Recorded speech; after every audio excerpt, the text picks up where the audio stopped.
네, 오늘날 교회 성장이 십자가의 복음을 선포해서 성도들이 영적으로 성장하는 것이 아니라 더 많은 사람들을 모으고 더 큰 예배당을 짓는 것으로 교회가 성장했다라고 생각합니다. 외형적으로 하나님의 영광을 위한다고 하면서 거대한 성전을 지었던 중세 교회는 바른 복음을 선포하지 않았습니다. 그들은 그리스도인의 삶의 영적인 성장에 관심을 갖지 않게 되었고, 사실 그로 말미암아서 종교개혁이 유발된 거죠. 대형 예배당 로마의 베드로 성당을 짓기 위해서 면죄부를 파는 그런 행위로 인하여서 종교개혁자들이 일어나게 된 거죠. 그래서 싱글레어 퍼거슨이라고 하는 신학자는 이렇게 말합니다. 대형 교회는 현대적인 조류가 아니라 중세적인 현상이다라고 말합니다. 그는 면죄부의 상거래가 현 교회의 생활에 얼마나 많이 남아있는가. 그러니까 이게 무슨 말이겠어요? 돈을 내면 죄가 없어진다라고 하는 그와 같은 상거래가 현대에 계신 교회 안에도 많이 남아있다라는 거예요. 지난번에도 어떤 분한테 들은 얘기인데, 잘못을 졌으면 헌금을 하면 된다, 용서받는다. 그래서 죄 짓는 것과 헌금하는 것을 연동시키는 거예요. 그리고 어떤 교통사고가 날 뻔했는데 안 됐다. 그러면 헌금해야 된다. 이게 모든 것이 이제 그런 식으로 진행되고 있죠. 그분 아마 그런 걸 보셨겠어요. 자, 우리가 하나님의 영광을 위하여 세운 거대하고 어마어마한 건물들에서 지도자들의 왕자를 향한 중세적 탐욕이 얼마나 크게 표현되는가라고 탄식하고 있습니다. 거대한 예배당을 짓고 수많은 사람들을 모아놓은 다음에 그 지도자들이 교황과 같은 그런 중세적 탐욕을 표출하면서 살고 있다는 겁니다. 많은 사람들이 하나님의 영광을 위하여라는 명목으로 하나님께서 허용하지 않는 수단들을 교회로 가지고 들어옵니다. 많은 사람들을 모을 수만 있다면, 더 많은 재정을 확보할 수만 있다면, 더 많은 후원자들을 끌어들일 수만 있다면 팥죽 한 그릇에 장자권을 팔아버렸던 에서처럼 비성경적인 관행과 프로그램들을 무조건 도입하게 되는 것이죠. 그런 사람들이 개혁주의를 말하고 개혁신학을 말한다 할지라도 그것은 껍데기에 불과할 뿐입니다. 진정한 개혁주의, 진정한 개혁신학은 하나님의 영광을 위한 일은 하나님의 방식대로만 해야 된다라는 겁니다. 교회의 성장이라는 명목으로 인본주의적인 수많은 프로그램들을 도입하는 것이 아니라 주의 말씀을 철저하게 가르치고 성도 한 사람 한 사람의 영혼을 살피면서 그 영혼의 필요를 채워주는 것, 그래서 그것을 위해서 최선을 다하는 것이야말로 진정한 개혁주의, 개혁교회인 거죠. 이런 것은 안 하고 우리는 11조 안 한다, 우리는 뭐 안 한다 해서 자꾸 광고하는 데 바쁜 교회들도 있어요. 개혁교회는 광고하는 게 아니에요. 우리에게 주어진 일에 최선을 다하는 거예요. 우리는 이 공동체 예배를 통해서 사실 하나님께서 원하시는 것, 하나님의 방식으로 최고의 것을 드려야 되는 거예요. 자, 하나님의 방식으로 하기 때문에 우리는 대충 해도 되는 게 아니에요. 하나님의 방식으로 하기 때문에 하나님께서 우리에게 최고의 것을 주신 것처럼 우리가 하나님께 대하여서 최고의 것을 드려야만 됩니다. 이 예배는 교회적 사건이고, 예배 가운데에서 그리스도께서 우리의 기도의 중재자가 되시고 우리의 찬양을 인도하시고 우리에게 말씀을 주시는 분이에요. 우리는 그리스도의 몸된 교회의 본질을 혼란스럽게 하거나 성령 안에서 순결한 마음으로 하나님께 나아가는 것을 방해하는 모든 것들을 제거해 나가야 됩니다. 종교개혁의 본질은 교회와 예배의 개혁이에요. 자, 직분의 개혁, 예배의 개혁이죠. 그래서 우리가 진정으로 지금 종교개혁 500주년을 이제 내년부터 기념한다라고 하면서 수많은 행사들이 일어날 겁니다. 그런데 예배와 직분의 개혁이 없이 아무리 종교개혁을 기념하고 이신칭의의 교리를 다시 되뇌인다 할지라도 우리 속에서 계속해서 비성경적 관행들이 남아있고 비성경적 요소들이 교회 가운데 남아있다고 한다면 여전히 우리는 개혁의 대상인 거죠. 그래서 우리는 지금도 우리 안에 있는 비성경적인 요소들, 어떤 성경에서 가르치지 않는 예배적 요소, 직분적 요소들을 계속해서 개혁해 나가는 것으로부터 시작해서 우리의 삶의 모든 영역에서 하나님께 바르게 드려지는 예배가 구현되어질 수 있도록 해 나가는 것이 우리가 종교개혁의 진정한 정신을 물려받고 그러한 교회를 세워나가는 것이지 단지 어떤 행사를 하고 더 많은 책들을 펴내고 이것으로서 종교개혁을 기념하는 것이 아니다라는 것을 기억해야 됩니다. 우리는 이 에베소서는 사실은 교회에 관한 책이에요. 교회에 관한 책인데 에베소서 1장부터 3장까지는 하나님께서 어떻게 교회를 만들어내셨는가 하나님의 사역에 집중되어 있습니다. 그래서 하나님의 비밀의 경륜이 이 땅에 예수 그리스도를 통해서 어떻게 이루어져서 새로운 인류로서의 교회가 탄생했는지를 아주 장엄하게 그려주고 있어요. 그래서 하나님의 영원하신 목적이 역사 가운데 성취되어서 교회가 탄생하였고 그 교회를 통해서 하나님의 모든 지혜가 계시되도록 하셨다라는 겁니다.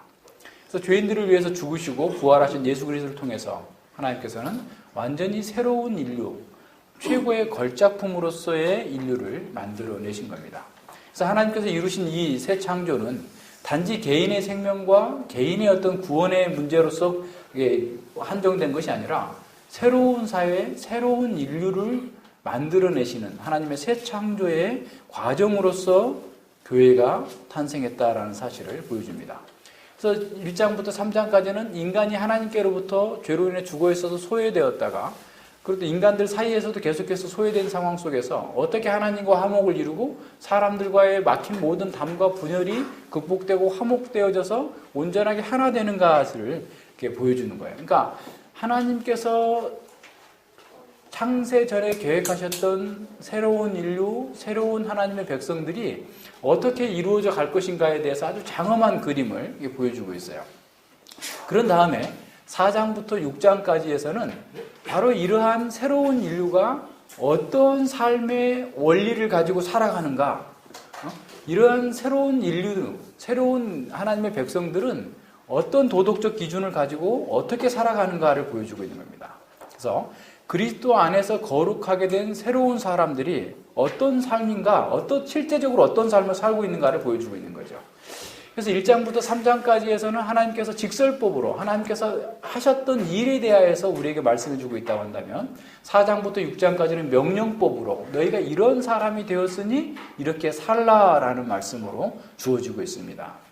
그래서 우리가 교회의 아적인 삶을 산다고 할 때 어떻게 살 것인가? 어떻게 일상의 삶 가운데에서 하나님의 새로운 인류로서 새로운 공동체로서 살아갈 것인가를 보여주고 있는 거죠. 자, 이러한 것은 하나님의 말씀은, 교리는 결국 우리의 삶으로서 적용되고 구현되어질 때 의미가 있다라는 것을 보여주고 있습니다. 그러니까 기독교 교리는 하나의 지식에서 머물 수가 없어요. 그 지식은 반드시 우리의 삶을 통하여서 구현되어야 할 때 그게 온전한 의미가 있다라는 것을 보여주고 있어요. 그래서 성경의 모든 교리는 그러므로라는 말이 항상 들어갑니다. 4장 1절에도 보세요. 그러므로. 로마서 12장에서도 그러므로. 그러니까 앞에 교리를 다 얘기하고 난 다음에 그렇다면 어떻게 살 것인가. 그러므로가 항상 나오는 거죠. 그래서 우리는 우리에게 주어져 있는 이 정체성, 우리에게 주어진 이 교리를 따라서 어떻게 살 것인가를 보여주고 있는 거죠. 그러니까 우리가 진정으로 교리를 깨달았다고 한다면 그것은 그 교리를 적용해야 되는 겁니다. 그래서 항상 교리를 먼저 깨닫는 것이 우선이죠. 그러나 그 교리에서 멈추어 버린다면 우리는 어떤 유익도 없을 뿐만 아니라 사실은 그 교리 자체를 부정하는 거예요. 왜냐하면 기독교의 교리는 적용되지 않을 수 있는 것은 아무것도 없기 때문에 그래요. 교리를 적용할 때 우리는 교리를 바르게 깨닫는 겁니다. 그래서 어떤 철학자는 이렇게 말합니다. 현실은 진리가 검증되는 전쟁터다. 우리의 현실은 그 진리가 진짜인지 아닌지를 검증하는 전쟁터다 말이에요. 그러니까 우리가 기독교 진리를 가지고 있었다고 한다면 그것이 우리의 실제 삶 속에서, 현실 속에서 검증되어야만 하는 것이다. 그러니까 다른 모든 진리들, 유교나 불교나 이슬람이나 또 어떤 철학이나 문학이나 예술이나 이 모든 것들이 현실에 검증될 때 다 그것이 진리가 아님이 드러나는 거예요. 근데 오직 기독교의 진리만이 현실의 검증의 전쟁터에서 승리하게 된다는 거예요. 그것은 우리의 삶을 통하여서 그것이 구현되고 나타나야 되는 겁니다. 현실 속에서 검증되지 못한 교리나 진리는 그것은 허구인 것이죠. 진리가 아닌 것이죠. 자, 그래서 우리가 교리적인 지식을 자랑하면서도 그 지식에 따라 살지 못한다면 우리는 심각한 상황에 지금 처해 있다라는 사실을 인식해야 됩니다. 그래서 우리 자신을 늘 점검해 보는 것이 필요하죠. 자, 우리는 그동안 많은 교리를 배웠어요. 공부했습니다. 하지만 그 지식을, 그 진리를 우리의 삶 가운데 적용하고 있는가? 우리가 많이 받은 자에게 많이 요구하신다고 하는 것처럼 많은 진리를 깨달은 사람에게는 더 많은 실천이 요구된다라는 사실을 기억해야 됩니다. 우리 중에 말씀에 순종하지 않으면서도 다 된 것으로 착각하고 있는 사람은 없는지 스스로 돌아봐야 됩니다. 우리가 열심히 배우는 것은 그 진리에 순종함으로써 진정한 안식을 누리고 그 진리를 이 땅에 구현하고 하나님께 영광을 돌리기 위함이다라는 사실을 기억해야 됩니다. 이 에베소서 4장은 4장부터 6장까지는 크게 또 두 부분으로 나눌 수가 있는데요. 4장 1절부터 24절까지에서는 보편적인 삶의 원리를 다뤄주고 있어요. 그리고 4장 25절부터 6장 마지막까지 6장 20절까지는 그 구체적인 삶의 원리를 가르쳐주고 있습니다. 4장 1절로 24절은 또다시 두 부분으로 나눌 수 있는데 1절부터 16절까지는 어떻게 보면 공동체적인 새로운 인류로서의 공동체가 어떤 삶을 살 것인가를 가르쳐주고 있고 17절부터 24절까지는 개별적인 그런 삶에서의 우리의 삶의 태도를 가르쳐주고 있어요. 그래서 1절로 16절의 그 전체적인 요점은 어떤 거냐면 하나님의 새로운 인류로서의 교회가 이 부르심을 받은 하나님의 그 공동체로서 성령의 하나 되게 함을 힘써 지켜서 그 모든 노력을 다하기 위해서 또 하나님의 온전한 인류로서의 삶을 구현하기 위해서 하나님께서는 그리스도께서는 그 사역자들을 통해서 교회를 훈련시키고 각각의 역할을 감당함으로써 하나님의 영광을 구현하도록 그래서 그 그리스도의 몸된 교회를 세우도록 주셨다라는 것에 요점이 있습니다. 그래서 이런 전체적인 구도를 한번 보면서 4장 1절에 보면 4장 1절은 6장까지 이어지는 모든 그 구체적인 적용에 있어서의 서론이면서 어떤 하나의 원리입니다. 그러므로 주 안에서 갇힌 내가 너희를 권하노니 너희가 부르심을 입은 부름에 합당하게 행하여. 부르심을 입은 부름에 합당하게 행하라. 자, 부르심을 입은 그 부름에 합당하게 행하라라는 것은 그리스도인의 삶의 대헌장과 같아요. 마그나 카르타입니다. 그러니까 우리의 모든 삶은 부르심에 합당한 삶을 사는 거야. 이것을 빌립보서 1장 27절에서는 복음에 합당한 삶을 살라라고 얘기하고 있어요. 그 베드로전서 1장 15절에서는 너희를 부르신 자처럼 너희도 부르심인 모든 행실에 거룩한 자가 되라. 로마서 12장 1절과 2절에서는 하나님의 기뻐하시고 선하신 뜻이 무엇인지를 분별하도록 하라. 데살로니가 2장 12절에서도 하나님께 합당히 행하게 하려 합니다. 그랬어요. 그러니까 부르심에 합당하게 하는 것, 복음에 합당하게 하는 것, 하나님께 합당하게 행하는 것, 우리를 부르신 자처럼 거룩하게 행하라고 하는 것. 이것이 사실은 모세의 십계명이고 예수님의 산상수훈의 가르침을 다 관통하는 한마디예요. 그러니까 우리가 에베소서 1장부터 3장까지 주어지고 있는 하나님의 거룩한 백성이 되었다고 한다면 너희들은 그 하나님께서 부르신 그 부르심에 합당하게 행하라. 빌립보서에서 말하고 있는 것처럼 복음에 합당하게 행하고 그리스도의 거룩하신 너희를 부르신 거룩한 자처럼 너희도 거룩하게 행하라. 하나님 앞에 합당하게 행하라. 이것이 우리의 모든 삶의 그리스도인의 삶의 대헌장이다라는 거야. 그리스도의 윤리의 대헌장이 하나님의 부르심에 합당하게 행하라라는 것으로 요약될 수 있다라는 거야. 물론 부르심에도 두 가지 부르심이 있죠. 우리가 흔히 말하는 외적인 부르심과 내적인 부르심이 있습니다. 외적인 부르심은 교회는 나오지만 결국 회심에 이르고 생명에 이르지 못하는 그런 부르심이 있는 사람이 있는가 하면 내적인 부르심, 유효한 부르심, 하나님의 말씀을 듣고 회심에 이르고 하나님께서 기뻐하시는 열매를 맺는 그런 열매를 맺는 사람이죠. 그래서 내적 부르심을 통해서 하나님의 백성으로서의 특권과 영광을 소유한 성도는 그 신분에 걸맞게 살아갈 수 있고 그렇게 해야만 된다라는 거예요.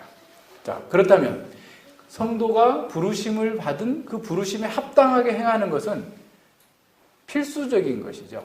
하나의 선택이 아니라 당연히 따라오는 겁니다. 그래서 합당하게라는 말은 여러 가지 뜻이 있는데 첫 번째는 조화롭게라는 뜻입니다.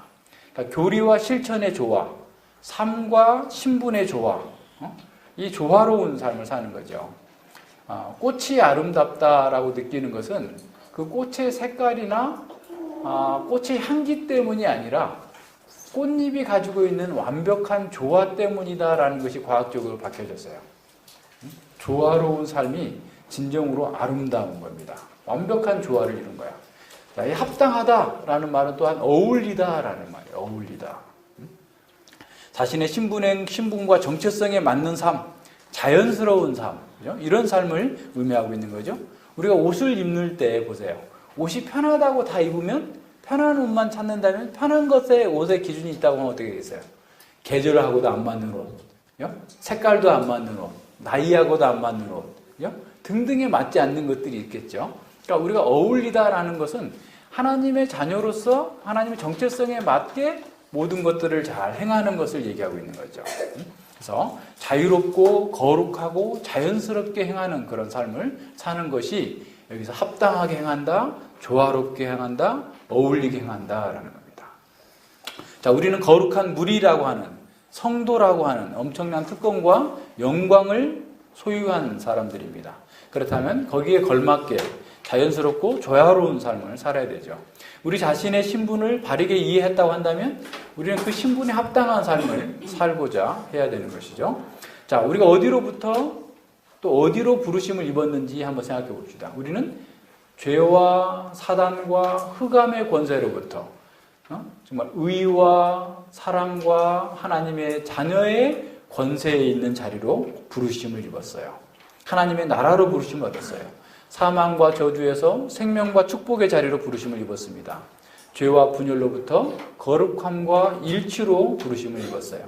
하나님의 진노 아래서 하나님의 영광의 보좌 앞으로 부르심을 입었습니다. 우리의 부르심은 그리스도께서 십자가상에서 고난당하심으로 말미암아서 자신의 생명을 주심으로써 우리를 부르신 거예요. 그러니까 하나님께서 우리를 부르셨다라고 할 때 이걸 너무 가볍게 생각하면 안 돼요. 하나님께서 우리를 부르시기 위하여서 자신의 독생자를 내어주시고 우리를 부르셨다. 이 부르심이 얼마나 크고 놀라운 것인지를 우리는 깊이 생각해야 됩니다. 그래서 우리가 부르심을 입었기 때문에 그리스도의 것이 되었고 그리스도에 속한 사람이 되었고 그리스도의 가족이 된 거예요. 따라서 우리는 과거에 육신의 정욕을 따라 살던 그런 사람들처럼 살아서는 안 되는 겁니다. 고린도전서 6장 19절로 20절에서 이렇게 말씀하시죠. 너희 몸은 너희가 하나님께로부터 받은 바 너희 가운데 계신 성령의 전인 줄 알지 못하느냐. 너희는 너희 것이 아니라 값으로 산 것이 되었으니 너희 몸으로 하나님께 영광을 돌리라. 우리는 하나님 것이 됐어요. 하나님의 부르심을 받았고 그것은 곧 하나님의 소유가 된 것이기 때문에 과거의 방식으로 사단과 죄의 종살이 하던 육신의 정욕의 종살이 하던 삶의 방식에서 벗어나야 된다라는 거예요. 로마서 14장 7절과 9절에서도 이렇게 말씀합니다. 우리 중에 누구든지 자기를 위하여 사는 자가 없고 자기를 위하여 죽는 자도 없도다. 우리가 살아도 주를 위하여 살고 죽어도 주를 위하여 죽나니 그러므로 사나 죽으나 우리가 주의 것이로다. 이를 위하여 그리스도께서 죽었다가 다시 살으셨으니 곧 죽은 자와 산 자의 주가 되려 하심이니라. 그러니까 자기중심적인 삶에서 온전히 벗어나서 하나님 중심적인 삶, 하나님 중심적인 세계관으로 세상을 바라보고 자신의 인생을 바라보는 겁니다. 자, 그렇다면 우리가 부르심에 합당하게 산다라고 하는데 가장 큰 대원칙은 어떤 거냐면 우리의 존재, 우리의 소유, 우리의 활동 모두가 다 하나님의 부르심의 응답으로서 나타나야 돼요. 그러니까 우리의 존재 자체, 우리의 소유 자체, 우리의 행동 자체가 하나님의 부르심에 응답하는 것이에요. 그래서 내가 예수님처럼 하나님께서 원하시는 대로 사용되어지기를 갈망하는 것. 여기서 우리가 하나님의 부르심에 합당하게 사는 것이 나타나는 거죠. 소리문답, 일문답이 말하고 있는 바가 바로 그거예요. 사람의 제일 된 목적이 무엇이냐? 하나님을 영화롭게 하고 그를 영원토록 즐거워하는 것. 이것이 하나님의 부르심에 합당하게 행하는 첫 번째 원리입니다. 자, 하나님의 부르심에 합당하게 행한다라는 것은 하나님의 은혜로운 주권에 우리가 지속적으로 합당하게 반응하는 거예요. 하나님의 주권을 인정하고 그 주권에 따라서 주인께서 부르셨으면 우리는 종으로서 언제든지 응답할 준비를 갖고 있는 거예요.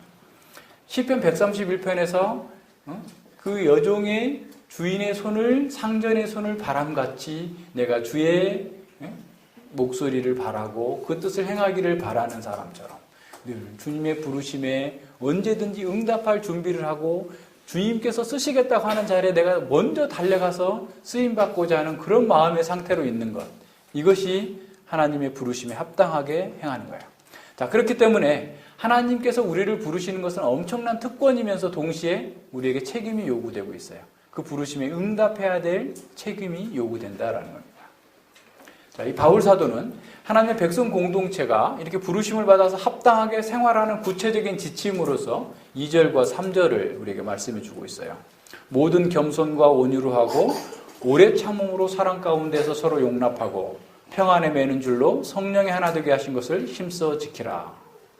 자, 교회 공동체는 평안에 매는 줄로 성령의 하나 되게 하신 것을 힘써 지키는 것이 합당하게 행하는 것 첫 번째 일입니다. 그러니까 자, 이 로마서에서도 마찬가지고 지금 에베소에서도 마찬가지인데 우리에게 이런 하나님의 자녀로서의 공동체적인 그런 하나님께서 해주신 그러한 구원받은 사람들에게 첫 번째 주는 권면은 항상 교회적 권면이에요.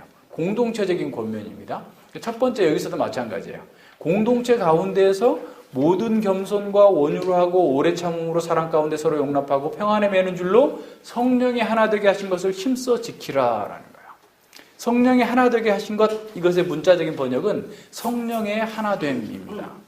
자, 성령께서 실현하시는 하나됨을 의미하는 거죠. 그러니까 성령께서 실현하시는 하나됨을 힘써 지켜야 된다라는 거예요.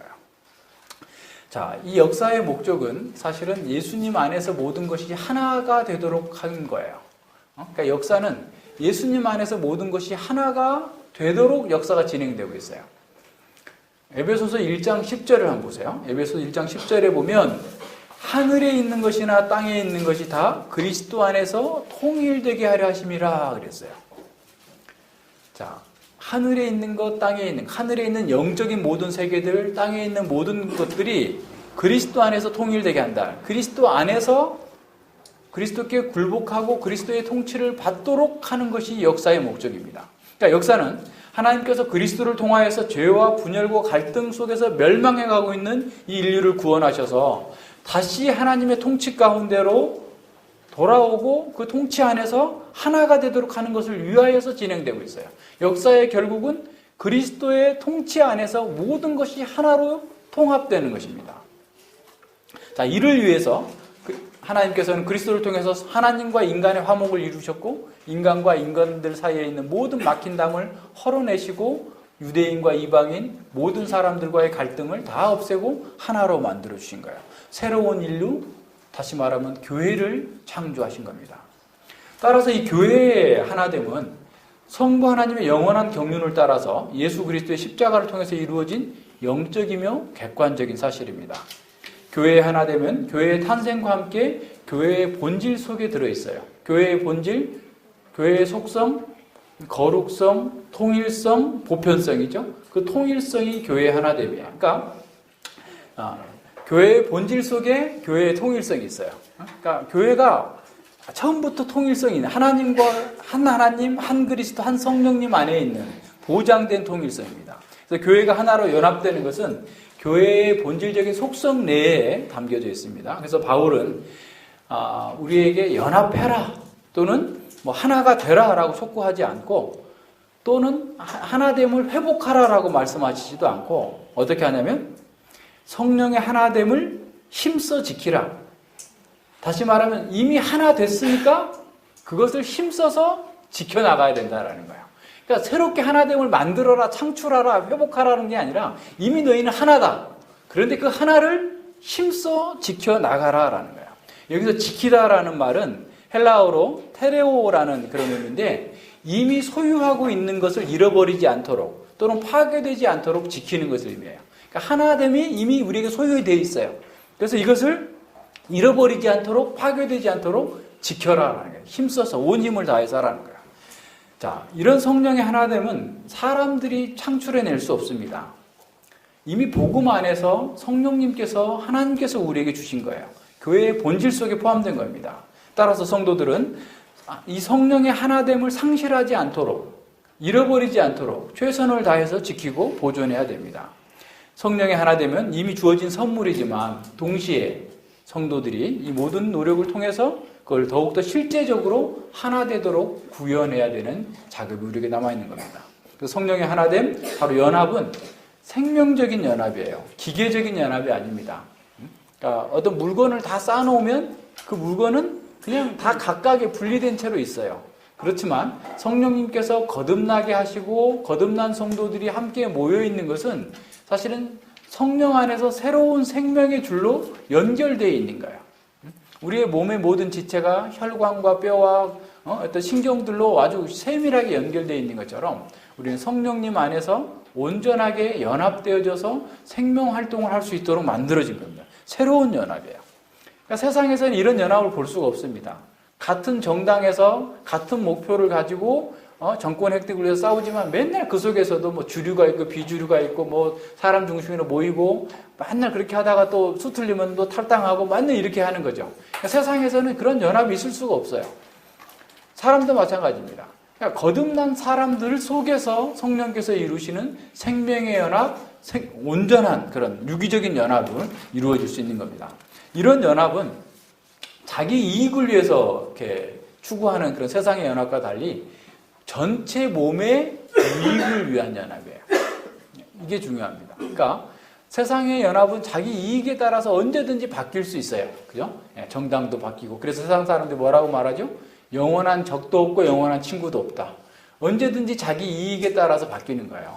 지금 뭐 중국과 미국이 굉장히 첨예한 대립을 하고 있고 우리나라는 그 사이에 끼어가지고 좀 새우등 터지고 있는 그런 상황 속에서도 어떻게 될지 몰라요. 국제 정세라는 게, 상황이라는 게. 그죠? 그러니까 늘 바뀌는 거예요.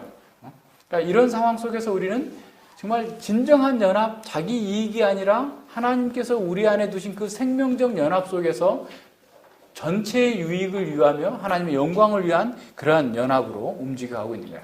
그러니까 실제로 우리는 거듭난 사람 속에는 존재론적으로 한 성령이 있기 때문에 한 믿음이 있고 한 소망이 있어서 다 어떻게 보면 하나예요, 하나.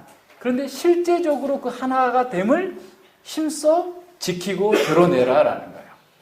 존재론적으로 우리는 다 하나입니다. 하나님께서 우리를 보실 때 그리스도의 몸된 교회로서의 하나로 보는데 우리는 실제의 삶 가운데에서 그걸 인식하지 못하고 정체성을 이해하지 못하니까 자꾸 자기 중심적인 생각을 하고 자기 방식대로 자기 이익을 따라서 움직여 가려고 하는 옛 습관이 남아있는 거예요.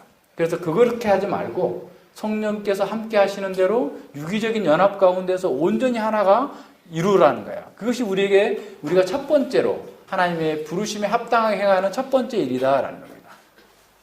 자, 그래서 교회는 이 성령의 연합 가운데에서 성령 안에서 이루어지는 그런 연합이기 때문에 거듭나지 않는 사람이 이 연합에 참여하는 것은 사실상 불가능합니다. 그래서 성령께서 각 사람에게 거듭나게 하시고 신비한 그런 은혜, 생명의 은혜를 나눠주시지 않는다면 우리가 아무리 최선을 다한다 할지라도 그런 연합을 이루어낼 수 없다라는 사실을 기억해야 됩니다. 그래서 성령님께서 우리 안에서 생명의 역사를 이루심으로 말미암아서 영적이며 유기적인 연합이 출발되었어요. 그래서 성령님께서 다스리고 임재하시는 곳에서 바로 연합이 산출됩니다.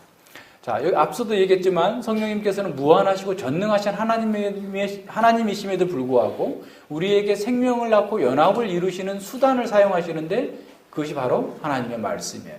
그러니까 말씀을 통해서 우리가 온전하게 하나님의 연합, 성령님 안에서 연합을 이룰 수 있게 됩니다. 그래서 이러한 연합은 외적인 연합에서 시작되는 것이 아니라 내적인 연합으로 시작되는 거예요. 그러니까 우리 뭐 동창회, 어떤 모임, 이 육신의 가족들끼리 모이는 그 모임이라도 그것은 외적인 연합이에요. 성령님께서 우리 안에서 말씀을 통해서 거듭나게 하시고 새로운 생명을 주셔서 우리가 연합되게 하는 것은 내적인 연합입니다. 그래서 그 피보다도 더 진한 성령 안에서의 연합을 이루는 그런 내적인 연합이 먼저입니다. 그래서 이런 내적인 연합이 우리 이미 존재론적으로 이미 시작됐고 있어요. 그렇기 때문에 실제적으로 외적인 연합을 이루라라고 권고하고 있는 거예요. 자, 이러한 연합을 안 하는 사람들은 외적인 연합을 자꾸 강조하게 됩니다. 우리끼리 모이자. 그러니까 자꾸 이제 교회에서 모이는 거죠. 그러니까 사람들끼리 우리 예수님을 이름을 부르기 때문에 자꾸 모이자라고 하면서 계속 이뤄나가는 게 어떤 겁니까? WCC 운동 같은 게 바로 그런 거예요. 예수님의 이름을 부르면 우리 다 같이 모이자. 다 같은 형제라고 하자. 근데 성령 안에서 연합이 아닌 것은 그것은 늘 배교의 길로 가게 돼 있어요. 민족적인 연합, 우리 조선족끼리 모이자. 그 사이 속에 신학이 다 다양한데 조선족들끼리 모여가지고 연합을 이루어서 뭘 하겠다는 거예요. 성령의 연합이 아니면 그 연합은 굉장히 위험할 수 있어요. 성령 안에서 내적인 연합을 이룬 사람들이 외적인 연합을 이루어야지, 성령 안에서의 연합이 아닌데 외적인 연합을 통해서 내적인 연합을 한다? 그럼 마치 내가 성령을 이용하거나 조종하거나 성령을 우리의 원하는 대로 조작하겠다는 것밖에 안 되는 겁니다. 그러니까 수많은 유익이 있다 할지라도 우리는 내적인 연합이 늘 항상 먼저 가야지, 내적인 연합이 아니고 외적인 연합 속에서 내적인 연합을 창출해낸다라고 하는 것은 잘못 가고 있는 거라는 것을 기억해야 됩니다. 자, 우리가 이런 내적인 연합이 있는 사람들이 외적인 연합을 이룰 수 있기 위해서 사도는 먼저 모든 겸손으로 행하라 라고 말씀하고 있어요. 자, 겸손은 하나됨에 있어서 굉장히 필수적인 일입니다. 자, 겸손하라라는 거죠. 그러니까 사실은 교만은 모든 불일치의 배후에 잠복하고 있다고 한다면 일치를 이루는 가장 큰 비결은 겸손함입니다. 자, 겸손하다라는 것은 늘 자기가 있어야 될 자리에 있는 것이 겸손이에요. 그러니까 아담이 자기가 있어야 될 자리에 있을 때는 하나님께로부터 복을 누리고 왕적인 지위를 살았지만 자기가 있어야 될 자리에서 이탈함으로써 모든 문제가 생긴 거죠. 그래서 겸손은 하나님을 경외하면서 하나님의 은혜를 의지하고 하나님을 경외하는, 또 그래 하나님 말씀을 따라 살겠다고 하는 그런 의지인 거예요. 그래서 마지막 아담인 예수 그리스도께서 자기를 낮추시고 죽기까지 하나님께 복종하심으로써 겸손의 본을 보이신 겁니다. 사실 자신의 실상을 알게 되면 우리는 겸손하지 않을 수 없어요. 그러니까 우리가 너무 자기를 높이 평가합니다. 그러니까 세상의 사람들은 인간의 문제는 자존감이 낮은 거다라고 해가지고 자존감을 막 높이는 거예요. 자존감을 높이는데 실제가 그러느냐라는 거예요. 실제가 자존감으로 높은 사람이라고 자꾸 칭찬해주고 계속하면 그 사람이 실제로 그렇게 되느냐? 그렇다면 얼마나 좋겠어요. 실상이 그렇지 않아요. 그러니까 지금 에베소서 이제 4장 그 17절 이하에서 계속 나오는 인간의 문제를 어떻게 얘기하고 있어요? 계속해서 마음이 굳어지고 총명이 어두워지고 무지함으로 감각 없는 자에 대해서 자신의 방탕에 방음하여 모든 것을 더러움 가운데 행하는 것. 이게 어떤 누구가 그런 게 아니라 보편적 인류 모든 사람이 다 그렇다는 거예요. 그러니까 우리가 우리의 실상을 제대로 알았다면 우리는 우리 자신에 대해서 하나님 앞에서 겸손할 수밖에 없어요. 그런데 우리는 자기를 너무 높이 평가합니다. 상대적으로 보는 거예요. 전과 14번보다 나는 더 나은 사람이야. 나는 누구보다 자꾸 나은 사람이야. 라고 생각하는 거예요. 하나님 앞에서 절대적인 기준 앞에서 하나님의 말씀의 빛으로 우리 자신의 어두움과 무지함과 어리석음을 본다면 우리는 겸손하지 않을 수 없는데 말씀으로 자기를 보지 못했기 때문에 자꾸만 자기 자존심이 강하고 자기 연민에 빠지고 자기에서 벗어나지 못하게 되는 거예요. 그래서 우리는 정말 자기 실상을 알아야 됩니다. 자신의 피조물됨을 알고 자신의 부패함을 알고 오직 하나님의 은혜만을 의지하면서 다른 사람들과의 관계에서도 자기를 주장하지 않고 자신의 능력을 자랑하지 않고 겸손하게 나보다 남을 더 낮게 여기는 그런 삶을 살아갈 수 있어야 됩니다. 거듭나지 않는 사람의 특징은 모든 것이 자기 중심이라는 거예요. 그래서 모든 일에서 자기를 강하게 주장하고 자기만이 모든 것을 다 해야 된다라고 생각해요. 왜 그래요? 선악 판단의 기준이 자기가 됐기 때문에 그래요. 모든 판단 기준이 자신입니다. 근데 이런 선악 판단의 기준이 사실은 우리가 거듭난 후에도 자꾸 자기에게 머물러 있어요. 창세기 공부할 때 여러 차례 계속 공부했지만 사실 거듭난 후에 우리의 선악 판단의 기준이 하나님께로 팍 옮겨가 버린다면 우리는 정말 의롭게 천사처럼 살 수 있을 거예요. 근데 계속해서 우리가 자기를 부인해야 된다고 하는 것은 자기를 선악 판단의 기준에 두지 말라는, 다시 자기를 기준으로 진리 판단하지 말라. 내가 진리의 기준인 것처럼 행동하지 말라라는 거예요. 그걸 내려놓을 때 우리는 겸손해질 수 있어요. 자기중심적인 사고에 빠져들게 되면 교회 안에서도 계속해서 분열과 갈등이 일어날 수밖에 없습니다. 하나님의 말씀 앞에서 자신의 지혜, 자신의 방법을 부인하고 정말 겸손하게 하나님의 뜻에 따라 살아갈 때 온전한 연합이 있고 공동체의 평화와 화평이 있게 되는 겁니다. 그래서 모든 겸손이라는 말은 철저한 겸손이라는 거야. 다시 말해 교만으로 새어나가지 못하도록 모든 면에서 겸손해져야 된다라는 거야. 베드로전서 5장 5절에서 베드로 사도는 이렇게 말씀하죠. 다 서로 겸손으로 허리를 동이라 하나님이 교만한 자를 대적하시되 겸손한 자들에게는 은혜를 주시느니라 했어요. 겸손으로 허리를 동이라. 자, 온유하다라는 것은 하나님 앞에서건 사람 앞에서건 자기 권리를 주장하는 성향이 없는 것을 가리켜요. 하나님께 모든 것을 맡기고 하나님께서 말씀하시는 모든 것을 기쁨으로 받아들이는 것이 온유함입니다. 그래서 온유한 사람은 자신을 위해서 무엇을 주장하거나 요구하지 않는 사람이죠. 그래서 예수님께서 나는 온유하고 겸손하니 나의 멍에를 메고 내게 배우라 라고 말씀하신 거예요. 예수님께서 우리를 참된 안식으로 부르시는데 그 안식을 주시는 방법, 안식을 누리는 방식이 어떤 거냐면 예수님 안에서 구현되어지는 온유함입니다. 자, 그러니까 예수님처럼 하나님의 말씀에 순종하는 거예요.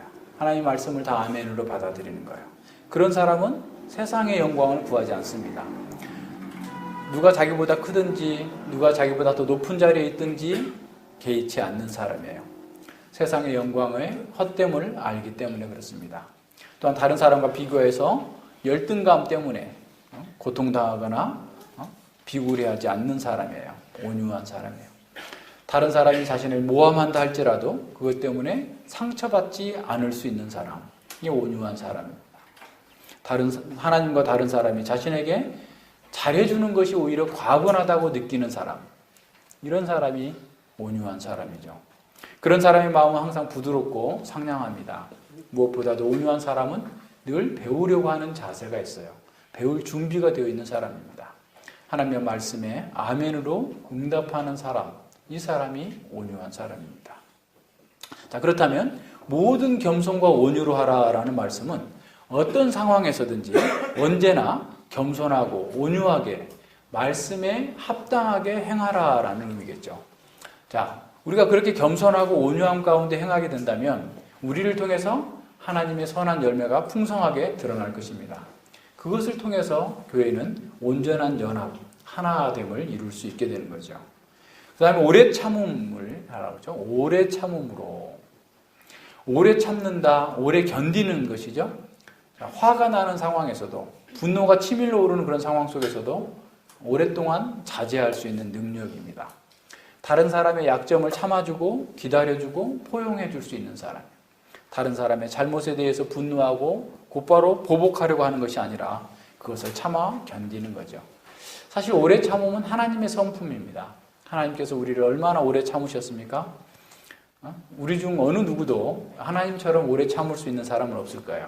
하나님께서 우리 자신에 대해서 오래 참으셨다고 한다면 우리 또한 다른 사람에 대해서 오래 참을 수 있는 사람. 이 오래 참음은 사랑의 한 성품입니다. 그러면 우리 공동체 가운데서 여러 가지 어려움이 있고 또 아픔이 있고 약점이 있어서 서로 갈등이 있을 때 어떤 면에서 서로 오래 참아줘야 되는 거예요. 우리가 자기를 부인하는 것은 다른 사람의 약점, 다른 사람의 미숙함에서 오는 그런 괴로움을 당할 때 자기의 본성의 방식대로 행하지 않고 하나님 말씀대로 그리스도의 인내로 오래 참는 것이에요. 이게 쉽지 않아요. 계속해서 자기 부정하는 과정 속에서 드러납니다. 그래서 바울은 사랑 가운데서 서로 용납하라라는 거예요. 오래 참음으로 사랑 가운데서 서로 용납하라라는 말씀을 덧붙이고 있어요. 용납한다라는 말은 잘 견디어낸다라는 말입니다. 겸손, 온유, 오래 참음 다 사랑의 속성들이죠. 사랑은 그리스도인의 최종적인 자질이에요. 모든 믿음의 절정이자 총합이 사랑입니다. 그래서 우리는 신자라는 말을 하는데, 믿는 사람이라는 말을 하는데, 그리스도인의 특징은 신자이면서 애자, 사랑하는 사람이에요. 사랑받는 사람이 아니고 사랑하는 사람. 그래서 하나님을 사랑하고 이웃을 사랑하는 사람. 그 사람이 사랑하는 사람입니다. 골로새서 3장 12절과 14절에서 이렇게 말씀하죠. 그러므로 너희는 하나님의 택하신 거룩하고 사랑하신 자처럼 긍휼과 자비와 겸손과 온유와 오래 참음으로 옷 입고 누가 네게 혐의가 있거든 서로 용납하여 피차 용서하되 주께서 너희를 용서하신 것 같이 너희도 그리하고 이 모든 것 위에 사랑을 더하라. 이는 온전하게 매는 띠니라 그랬어요. 누가 네게 혐의가 있거든 서로 용납해. 피차 용서하되 주께서 너희를 용서하신 것 같이 너희도 그렇게 하라. 그래야만 온전히 하나됨, 연합을 이룰 수 있습니다. 이 모든 일은 자연인으로서는 불가능해요. 하나님의 생명이 없는 사람에게는 불가능한 일입니다. 우리가 이렇게 살 수 있는 것은 성령께서 우리 안에서 이미 앞서 나온 것처럼 연합을 이루었기 때문에 존재론적인 연합이 이룰 수 있도록 생명을 주셨기 때문에 가능한 겁니다. 우리 안에 성령님을 모시고 있다면, 거듭났다고 한다면 우리는 이와 같은 삶을 살도록 해야 되고 해야 할 수 있다라는 거예요. 하나님께서 할 수 없는 것을 우리에게 요구하시지 않아요. 할 수 있도록 하시고 우리에게 하라고 하시는 겁니다. 따라서 우리는 이와 같은 영광스러운 삶을 위해서 부르심을 받았다라는 것을 기억해야 돼요. 째째하게 자기 틀에 자꾸 머물러 있으면 정말 기독교가 그렇게 째째한 것이 돼? 그렇지 않잖아요. 우리는 정말 너그럽고 관용하고 서로 용납하면서 교회가 새로운 인류로서 이 세상 가운데서 그리스도의 영광과 복음의 온전함을 드러내도록 우리를 지으셨는데 우리는 자꾸 자기 틀에 매여가지고 아주 작은 거 하나에 자존심 상하고 기분 상하고 뭐 어쩌고 맨날 이렇게 하면서 거기에 머물러 있다고 한다면 우리를 구원하신 하나님의 그 놀라우신 사랑을 우리는 너무나 어떻게 보면 배반하는 것과 같은 거예요. 그런 면에서 벗어나야 됩니다. 우리가 부르심에 합당하게 행한다는 것은 바로 이렇게 사는 것을 의미하는 겁니다. 우리가 교회를 이루면서 겪는 상황들은 정말 예측할 수 없을 정도로 다양한 변수들이 있어요. 거듭났지만 알 것을 다 알지 못해서 생기는 그런 어린 성도들의 교만과 어리석음이 있고 때로는 고집이 있을 수 있고 교회 안에서 거듭나지 않는 사람들로부터 당하는 모욕과 또 사단이 그런 사람들을 통해서 계속해서 걸어오는 그런 싸움이 있을 수 있고 또 우리 자신의 부족함으로 인해서 계속해서 발생하는 문제들이 있습니다.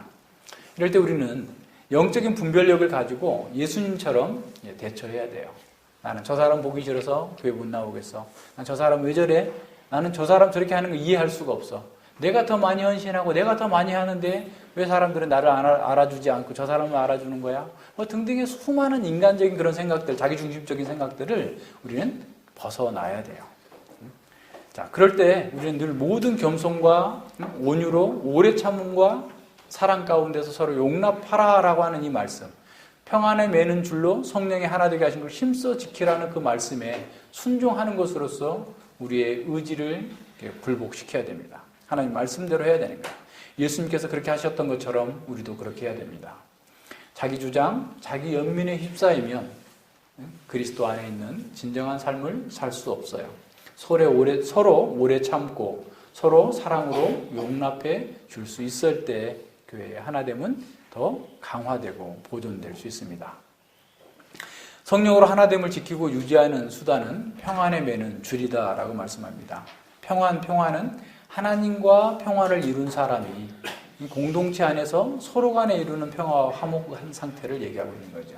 그러니까 하나님은 거룩한 공동체를 하나로 이렇게 묶는 그 효력을 이렇게 우리에게 주셨는데 그것이 서로 평안함인 거예요. 그러니까 우리 안에서 성령 안에서 하나됨을 지키고 유지하고 계속해서 사랑의 교제를 나눔으로써 우리 안에 평강이 있어야 되죠. 그래서 평안은 교회를 하나로 결속해주고 성도들이 말씀과 사랑 안에서 하나가 될 때 더욱 증진되게 됩니다. 그러니까 성령 안에서 자신 속에 평안이 있어야 돼요.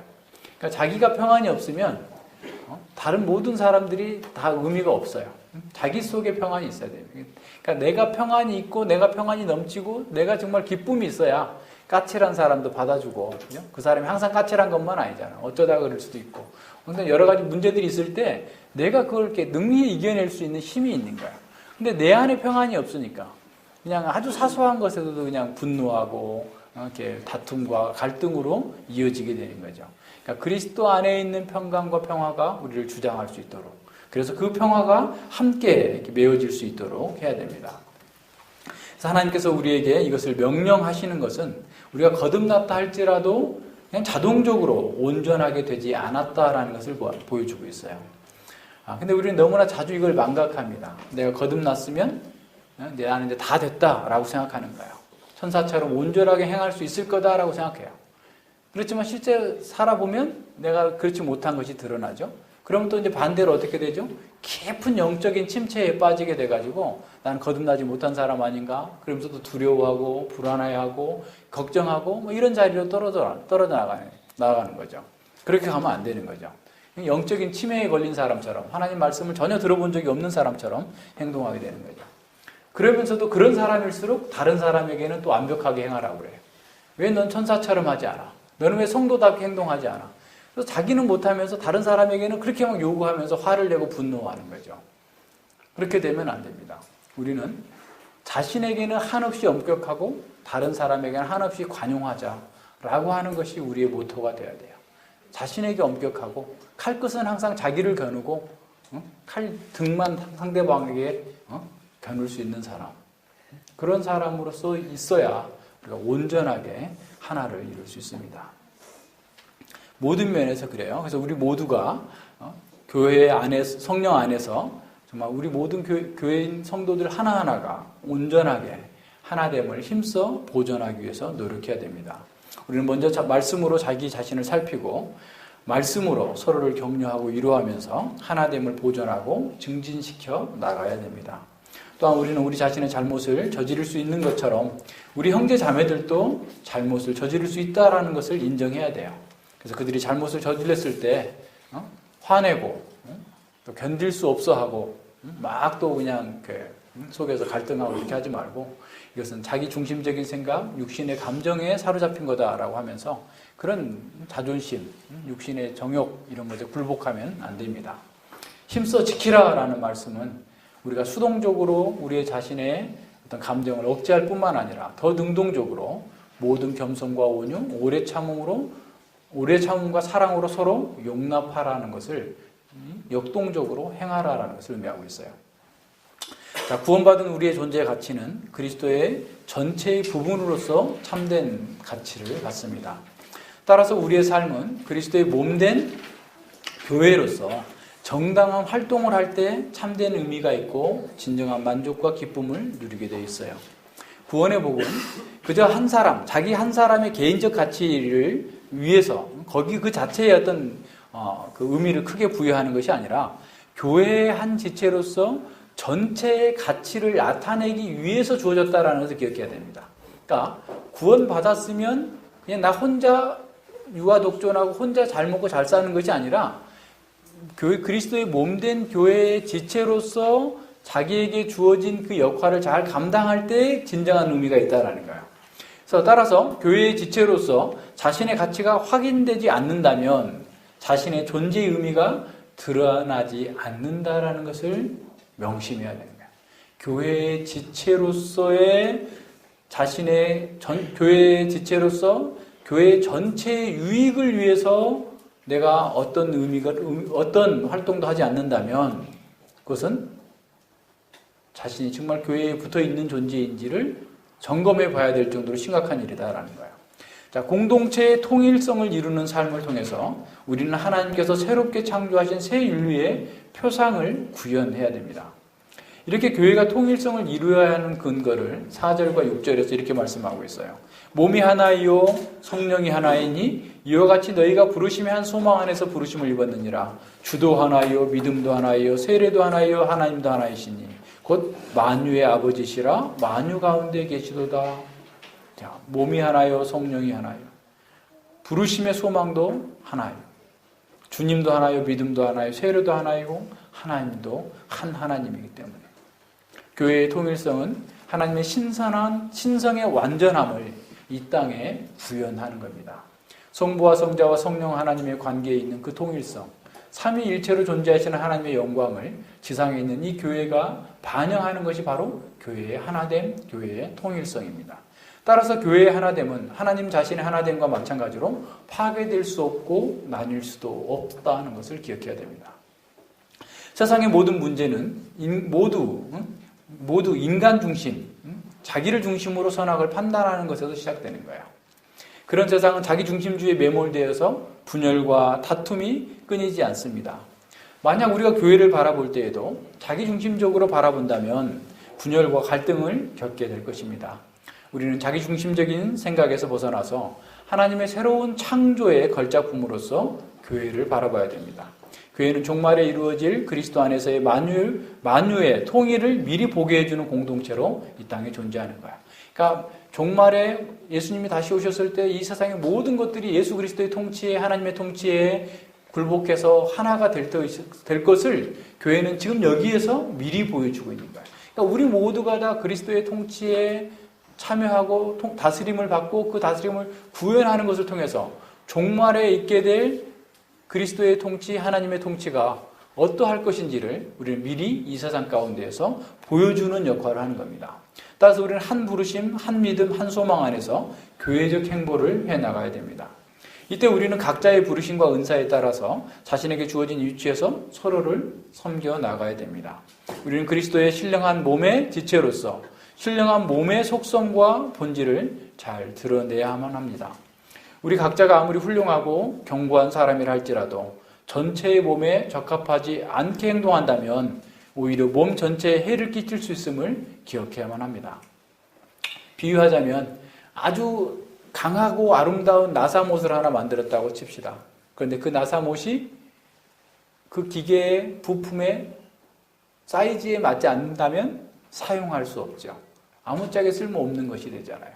그러니까 우리 각자가 우리 지금 교회 공동체 전체의 행보에 적합하게 사용되어지고 쓰임받을 수 있을 때 우리의 존재 가치와 의미는 극대화되고 가장 아름답게 드러나게 되는 거예요. 따라서 우리는 전체인 그리스도의 신령한 몸의 지체로서 가장 적합한 자가 되어야 되고 전체의 기능이 잘 드러나도록 우리의 활동이 잘 드러나도록 해야 되는 겁니다. 이렇게 그리스도의 몸된 교회가 전체로서 사명을 잘 감당하도록 섬기는 것이 하나님께서 기뻐하시는 선한 사역입니다. 우리는 각자에게 주어진 은사를 통해 주님의 거룩하신 영광을 교회를 통해서 구현되도록 힘써야 됩니다. 그것을 위해서 먼저 교회가 하나 되는 것이 필수적인 일이죠. 교회가 하나 되지 못한다면 우리가 전하는 교회의 복음, 이 복음은 사실은 탁상 공론에 불과한 거예요. 우리가 하나 되었을 때 성부, 성자, 성령 하나님의 삼위일체의 하나님 되심을, 이 복음의 영광을 아름답게 증거하고 드러낼 수 있는 겁니다. 그렇다면 우리가 어떻게 이렇게 공동체적 유익을 구하는 삶을 살아야 된다고 항상 배우지만 우리의 삶이 변화되지 않는 이유가 뭔가? 첫째는 우리가 지식에만 머물고 있으면서도 다 알았다고 착각하고 있을 때 그게 가능합니다. 그것은 진정으로 안 것이 아니죠. 진리를 참되게 깨달았다고 한다면 우리는 그 진리를 따라 살아가게 돼요. 진리를 깨달은 사람, 성령의 인도하심을 받는 사람은 무엇보다도 자신의 역할에 충성하는 사람이에요. 가정주부라고 한다면 가정의 일을 반듯하게 하고 정결하게 하는 사람입니다. 가정에서 주어진 일을 소홀히 하면서 전도하고 교회 일을 한다고 열심히 나가면 심각한 결함이 있는 거예요. 직장에 있는 사람이 직장 생활에서 주어진 시간은 그건 직장에게 맡겨진 시간이에요. 직장에 있는 시간 최선을 다해서 직장의 일을 잘하고 그리고 다른 일들을 해야 돼요. 근데 직장에 있는데 계속 전도하러 다닌다고 하고 맨날 직장에서도 뭐 성경 본다고 하고 이렇게 있으면서 실제로 직장 일을 소홀히 하는 것은 그건 결코 옳지 않은 일, 잘못된 겁니다. 그건 진리를 따라 사는 게 아니에요. 먼저 자신에게 주어진 일을 진리의 지식에 따라서 바르고 온전하게 행해야 됩니다. 작은 일에 충성하는 사람이 더 큰 일을 할 수 있어요.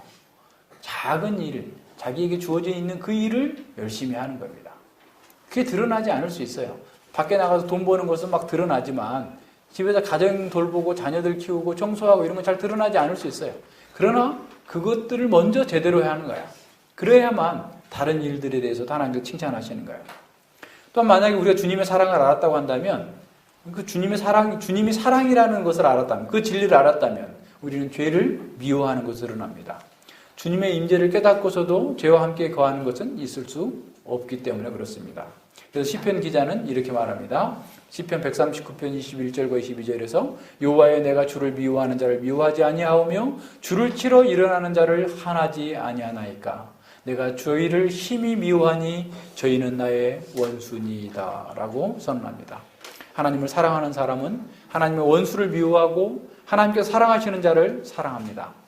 주님의 은혜를 입은 자들은 주님의 몸된 교육 공동체를 사랑하고 그 공동체 일부로서 힘써 하나됨을 구현하는 것으로 그 정체성을 드러내는 것이죠.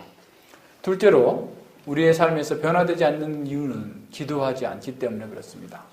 하나님의 말씀과 하나님의 거룩한 사역을 자기 수준에서 자기 지혜로 하려고 하기 때문에 그런 거죠. 그러니까 우리가 기도한다라는 것은 이 일의 주도권을 하나님께 맡깁니다. 주께서 이 일을 이루어 주십시오라고 하나님께 의뢰하는 것이에요. 자, 그래서 우리가 이렇게 기도하지 않고 어떤 일을 한다라는 것은 굉장히 어려움을 이렇게 낳게 돼요. 자, 교회 공동체와 동일한 보조와 행보를 하지 않고 자기 나름의 길을 가는 사람이 있어요.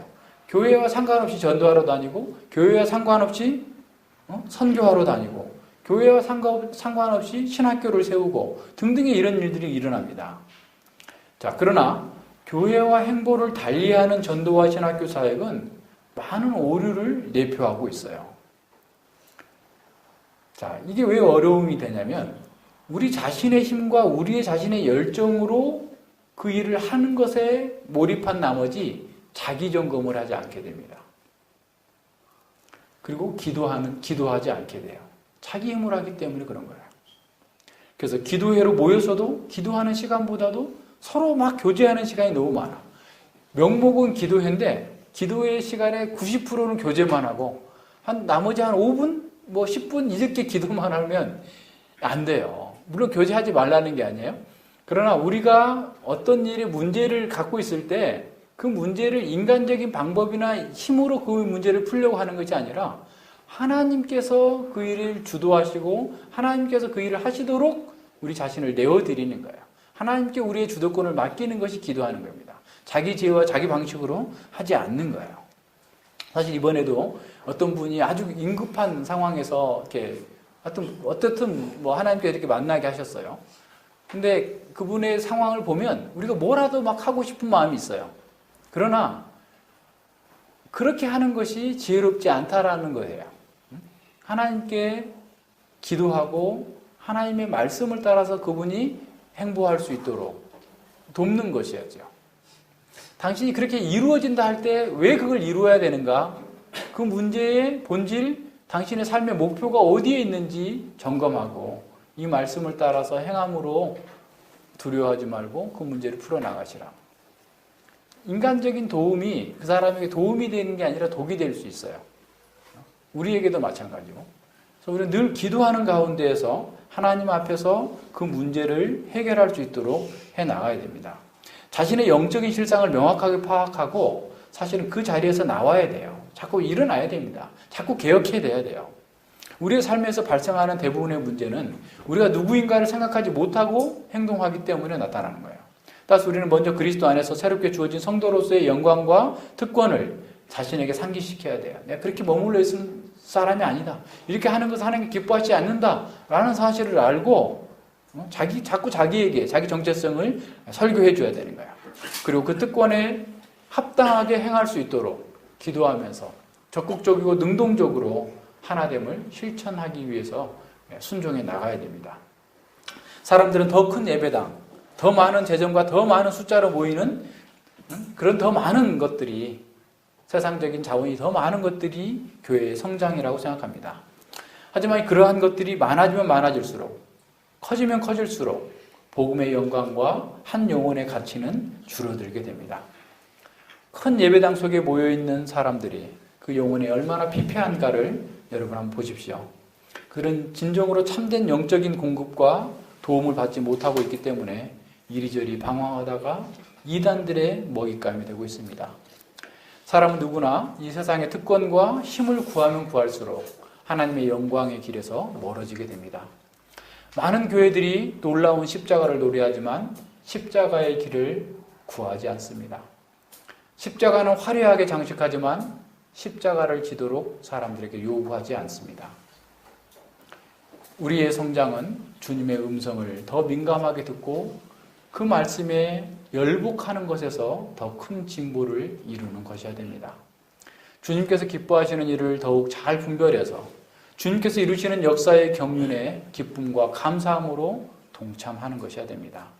우리는 그리스도의 심판대 앞에 서게 될 날을 기억하면서 그리스도 안에서 연합하여서 한 영혼을 천하보다 귀하게 여기며 주어진 은사 안에서 지혜롭고 충성하여서 지혜롭게 충성하면서 교회 전체 행보에 기여하는 거룩한 지체들이 되어야 합니다. 우리 교회 공동체가 하나됨을 구현할수록 우리는 더욱더 강하고 온전하고 아름다운 교회로 연합될 것입니다. 우리가 더 온전하게 하나 될수록 복음을 더 담대하게 더 멀리까지 증거하고 전파할 수 있게 될 것입니다. 우리가 하나됨에서 온전하게 더 진보할수록 그리스도께서 만유를 통일하실 때 곧 역사의 절정에 주어질 충만한 복을 지금 여기서 더 부유하게 맛보게 될 것입니다. 같이 기도합니다. 예, 하나님 아버지 감사를 드립니다. 주님께서 하나됨을 위하여서 모든 노력을 다 하라고 말씀하셨는데 참으로 우리가 어떤 존재였고 어떤 자리에 있었다가 이렇게 하나님의 거룩한 몸된 교회의 공동체의 지체로서 참여하게 되었는지를 다시 한번 생각해 봅니다. 아버지, 저희들이 스스로 노력과 스스로 힘으로써 되어진 것이 아니라 하나님의 거룩한 부르심 가운데에서 성령 안에서 말씀을 듣고 깨닫고 회개하고 정말 새로운 생명의 삶 속에서 교회 안에서 하나님의 몸된 교회 안에서 온전하게 생명적 연합을 이루고 하나님 나라를 바라보며 즐거워하며 기뻐하는 자리로 나아갈 수 있도록 은혜 주셨음을 진실로 감사를 드립니다. 저희들이 존재론적으로는 성령님 안에서 우리 모두가 다 하나가 되었고 하나님 나라의 그 영광 가운데에서 우리가 온전한 기쁨과 통일을 이루고 있지만 실제 우리의 삶 가운데서는 아직도 자기를 중심으로 선악을 판단하고 자기 중심적인 생각 속에서 늘 분열과 갈등과 어려움을 겪을 수밖에 없습니다. 우리 자신의 연약함 때문에 우리 자신의 어리석음 때문에 겪는 모든 것들을 이 하나님의 말씀을 순종하여 지킴으로 말미암아서 진정한 연합을 이루고 주님의 나라의 그 복됨을 증거할 수 있도록 함께하여 주시옵소서. 우리가 모든 겸손과 온유로 또한 오래 참음과 사랑 가운데서 서로 용납하며 평안을 매는 줄로 온전히 하나됨을 힘써 지킬 수 있도록 주님께서 저희들을 지켜주시고 보호하여 주시며 저희들을 더 분별시켜 주시옵소서. 주님의 영광이 저희들을 통하여서 온전히 구현되는 것은 저희들이 하나됨을 통하여서 된다는 사실을 기억하고 범사에 우리가 이 전체의 몸의 지체로서 분자로서 우리에게 주어진 사명들을 소리 없이 기쁨으로 감사함으로 잘 감당함으로써 하나님께서 기뻐하시는 공동체를 이루어 나아갈 수 있도록 함께하여 주시옵소서. 감사드리며 예수님 이름으로 기도드립니다. 아멘.